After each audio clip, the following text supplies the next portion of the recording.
আসসালামু আলাইকুম রহমতুল্লাহি ওবরকাতুহু। সম্মানিত দর্শক, আজকে এমন কিছু অপ্রিয় সত্য কথা বলবো যা আমি জানি, শতভাগ জানি। যা আমি দেখেছি এবং যা সহ্য করা যাচ্ছে না। এবং যে বিষয়গুলো আপনাদের জানানো উচিত, আমাদের প্রচলিত মিডিয়াগুলো যে বিষয়গুলো জানাতে পারছে না। তাদের সে সাহস নেই। কিন্তু এই বিষয়গুলো খোলামেলাভাবে, এমনকি টু দি পয়েন্টে নাম বলে এই কথাগুলো বলার সামর্থ্য আমার আছে, শক্তি আমার আছে আল্লাহর মেহেরবানিতে, সাহস আমার আছে এবং আমি মনে করি এই কথাগুলো বলা আমার জন্য ফরজে আইন। প্রথমত হলো যে আমাদের রাজনীতির একটা ভয়ঙ্কর যে চিত্র এই মুহূর্তে, সেটা হলো মুনাফিকি। আপনারা যা কিছু চারিপাশে দেখছেন, এর একটা বিরাট অংশ মুনাফিকি। মুনাফিক বা হিপোক্রেসি কাকে বলে আপনি সেটা বুঝতে পারছেন। যে যা না সে সেটা দেখানোর চেষ্টা করছে। ভণ্ড অলি আল্লাহ হওয়ার চেষ্টা করছে, অলি আল্লাহদেরকে ভণ্ড বানানোর চেষ্টা করা হচ্ছে। যে লোক নির্বোধ বেকুব সে ভাইস চ্যান্সেলর হওয়ার চেষ্টা করছে। যে লোক ক লিখতে ৩টা কলম ভাঙে সে হঠাৎ করে সক্রেটিসের মতো দার্শনিক হয়ে পড়েছে। যে লোক রাজনীতির র বোঝে না সে আব্রাহাম লিঙ্কনের আব্বা হয়ে গেছে। যে লোক যুদ্ধবিদ্যা সম্পর্কে যার কোনো ধারণা নাই সে জুলিয়াস সিজারের টিচার হয়ে গেছে। যে লোক অর্থনীতি বুঝে না সে বিরাট পণ্ডিত হয়ে গেছে।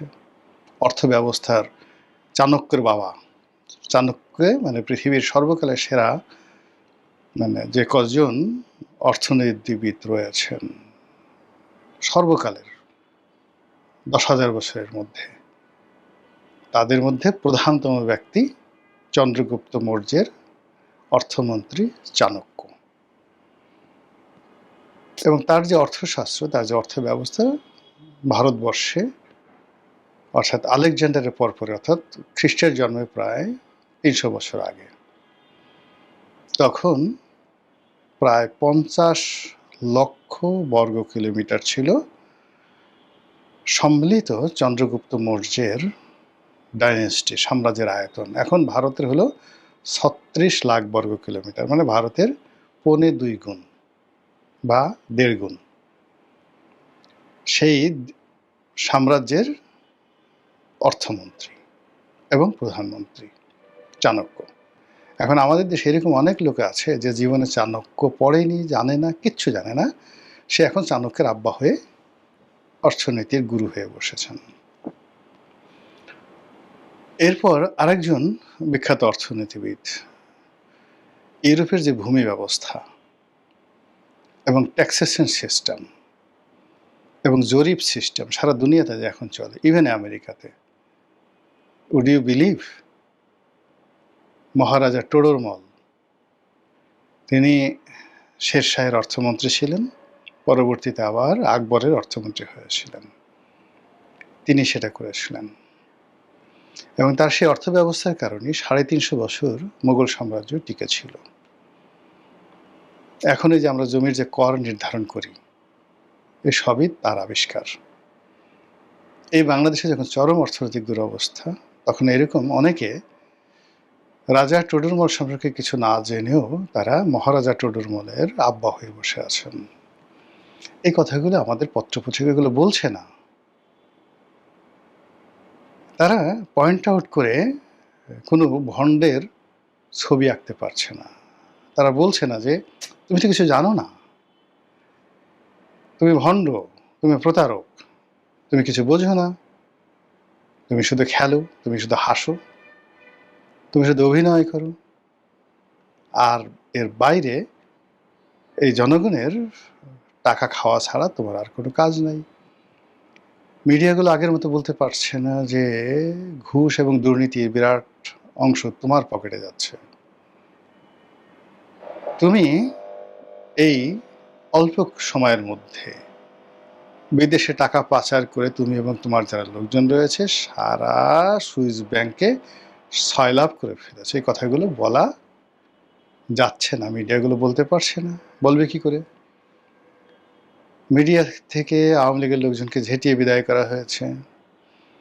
যে সকল আওয়ামী লীগের অলিগার, আওয়ামী লীগের সমর্থক বা আওয়ামীপন্থী লোকজন যারা মিডিয়া প্রতিষ্ঠা করেছিল, টেলিভিশন, সংবাদপত্র, তাদের একটা বিরাট অংশ পালিয়ে গেছে, এক অংশ জেলে আছে। যারা আছে তাদের সবার হলকম চেপে ধরা হয়েছে, কারো অন্ডকোষ চেপে ধরা হয়েছে, কারো আরো মানে কি বলবো, অন্ডকোষ হলকম চেপে ধরা হয়েছে, কাউকে হ্যান্ডকাপ পরানো হয়েছে।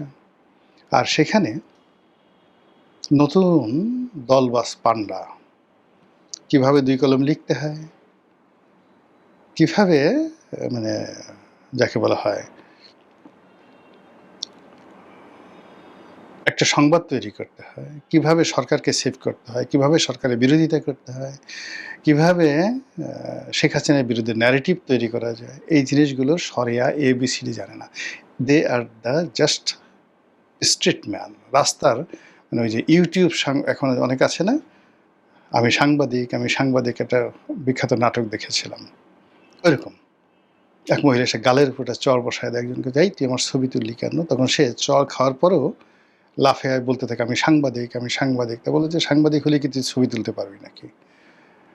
বিখ্যাত একটা মানে হাসির সিনেমার নাটক ছিল। তো এইরকম প্রকৃতির যারা লোকজন, ম্যান অফ স্ট্রিট, তারা এখন কোনো একটা টেলিভিশনের হেড অফ নিউজ হয়ে বসে আছে।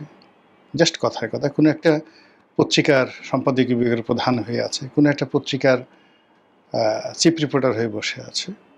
আর এদের কারণে অনেক গুরুত্বপূর্ণ নিউজ ব্ল্যাক আউট হয়ে যাচ্ছে, অনেক সত্য আড়াল হয়ে যাচ্ছে, অনেক মিথ্যা সামনে চলে আসছে। এতে করে পুরো জনমত সামাজিক মাধ্যমে ঝুঁকে পড়েছে মূলধারার গণমাধ্যম, যেটা সরকারের নিয়ন্ত্রণে, সেখানে মানুষের বিশ্বাস, আস্থা, ভালোবাসা কোনো কিছু নেই।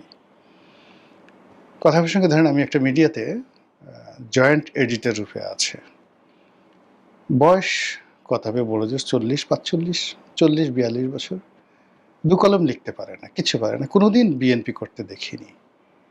আমি আর একজনকে জিজ্ঞাসা করলাম, যেখানে সে ওইখানে একটা স্টাফ রিপোর্টার বা সিনিয়র স্টাফ রিপোর্টার হিসেবে আছে।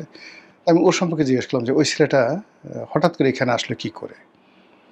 তো বলে যে ভাই বলেন না, ও তো মগবাজারে 6-7 হাজার টাকা বাসা ভাড়া দিয়ে থাকতো, কোনো চাকরি ছিল না, তো চাকরি ছিল না, কিন্তু সাংবাদিক পরিচয় দিত, ঘোরাফেরা করতো। এরপর যখন জুলাই বিপ্লব হলো, সে একদিন কোনো একটা জায়গা থেকে পুলিশের হাতে মার খেয়েছে। অ্যাজ এ পথচারী যেভাবে মার খেয়েছে, ওইটাকে সে ক্যাশ করেছে। ওইটাকে সে ক্যাশ করে এখন বিরাট সাংবাদিক সেজে একটা পত্রিকা দখল করে ফেলেছে। সেই পত্রিকার সব কিছু সে নিয়ন্ত্রণ করে এবং ওই পত্রিকার সে পোর্টফোলিও ব্যবহার করে সরকারের একটা অফিসের, যেখানে প্রচুর কন্ট্রাক্টারি হয়, খুবই গুরুত্বপূর্ণ একটি এই ঢাকা শহরের অফিস, সেই অফিসে সে একটা সিন্ডিকেট মেনটেন করে এই অল্প কয়েকদিনের মধ্যে শত শত কোটি টাকার মালিক হয়ে গেছে। আচ্ছা, এই খবর পত্রিকায় কি ছাপাবে আপনাকে? এই খবর কি বিএনপি জানে? তারেক রহমান সাহেব জানে? অথচ লতা পাতা গাছ ঠাল জানে। আরেকটা বদমাইশ, সে একটা টেলিভিশনে চাকরি করত, ওই টেলিভিশনের মালিক আমার বন্ধু মানুষ, যদিও সে বিএনপি করে, আমার বন্ধু মানুষ। সেই মালিকের স্ত্রী আমার ক্লাসমেট সরাসরি, তো যার জন্য ওই সম্পর্কে জানতাম। কয়েকবার তার চাকরি চলে গেছে, কোনো রকম যাকে বলা হয় তাকে রাখতে চায় না, কোনো রকম মানে ননসেন্স দ্য গ্রেট।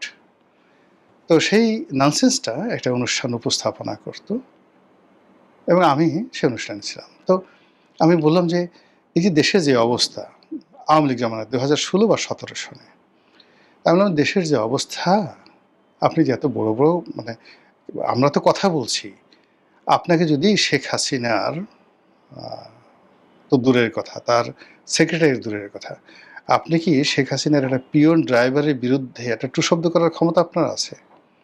লাইভের প্রোগ্রাম, সে বলে, গাধাটাই বলে যে না, শেখ হাসিনার একটা পিয়নের বিরুদ্ধে কথা বলার সাহস তার নেই। সেই লোক একটা বড় টেলিভিশন দখল করে সেটার হেড অব নিউজ হয়ে গেছে। এখন বড় বিএনপি নেতা, বড় সমস্ত কিছু করে পুরো একটা শক্তিশালী মিডিয়াকে একেবারে রীতিমতো রসাতলে ঢুকিয়ে দিয়েছে। এই যে জিনিসগুলো হচ্ছে মিডিয়া জগতে, রাজনীতিতে মুনাফিকি, মিডিয়াতে এই মুনাফিকি, এটা আবার এই রোগ ছড়িয়ে পড়েছে সচিবালয়ে, এই রোগ ছড়িয়ে পড়েছে কক্সবাজারে চোরাচালানির জগতে, এই রোগ ছড়িয়ে পড়েছে যারা সীমান্তে গরু চোরা কারবারি করে তাদের মধ্যে, কোর্ট কাছারিতে। আপনি চিন্তা করেন যে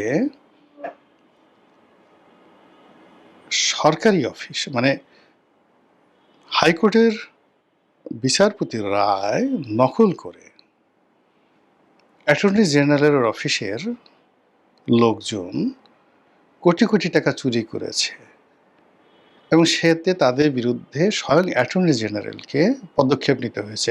দুর্নীতি কোথায় চলে গেছে?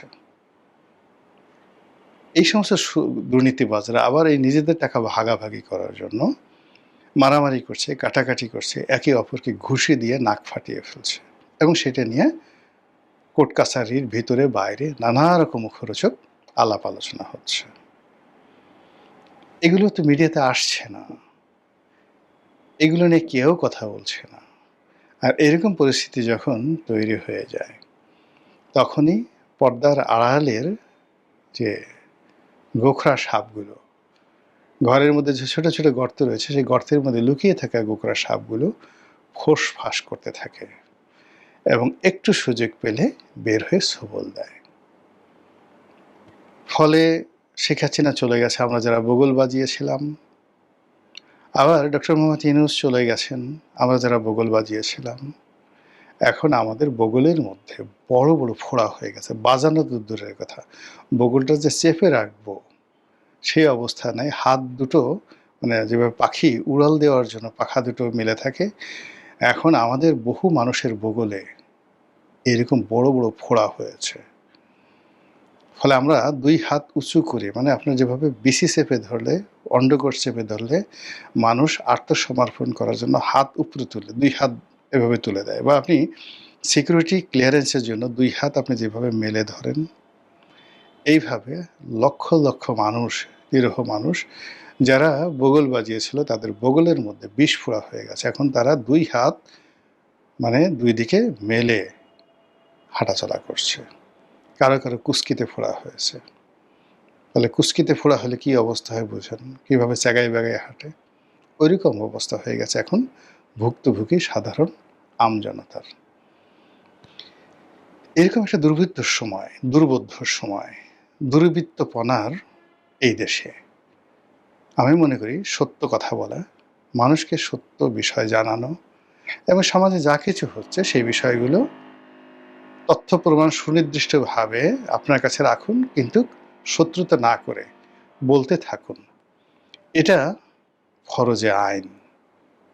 আপনার জবানের এটা শুকরিয়া, আল্লাহ যে আপনাকে জবান দিয়েছে, আল্লাহ যে আপনাকে বুদ্ধি দিয়েছে, এবং এই কাজগুলো যদি আপনি না করেন, বিশ্বাস করেন কিয়ামতের ময়দানে আপনাকে জবাবদিহি করতে হবে। যে তুমি সারা মানুষ যখন এভাবে আকুতি জানাচ্ছিল, কেউ সত্য বলতে সাহস পাচ্ছিল না, সত্য শুনতে সাহস পাচ্ছিল না, ঠিক সেই সময়টাতে তোমার তো সামর্থ্য ছিল, তুমি একটা পত্রিকার সম্পাদক ছিলে, মালিক ছিলে, তোমার অনেক ফেসবুক ফ্যান ফলোয়ার ছিল, সামাজিক মাধ্যম ছিল, ইউটিউব চ্যানেল ছিল, কিন্তু তুমি তো ভয়ে হোক, স্বার্থে হোক, যে কোনো কারণে হোক কথা বলনি। কাজেই আজ যারা সাজাপ্রাপ্ত হচ্ছে, আজ যারা জাহান্নামে যাচ্ছে, তুমিও তাদের অন্তর্ভুক্ত হয়ে যাও। এই কথা যদি আল্লাহ বলেন, আপনি কি জবাব দেবেন? আর সেই ভয় থেকেই এই বিষয়গুলো আপনাদের সামনে তুলে ধরলাম। মহান আল্লাহ আমাদের সবাইকে হেদায়েত দান করুন এবং হেফাজত করুন। আসসালামু আলাইকুম ওয়া রাহমাতুল্লাহি ওয়া বারাকাতুহু।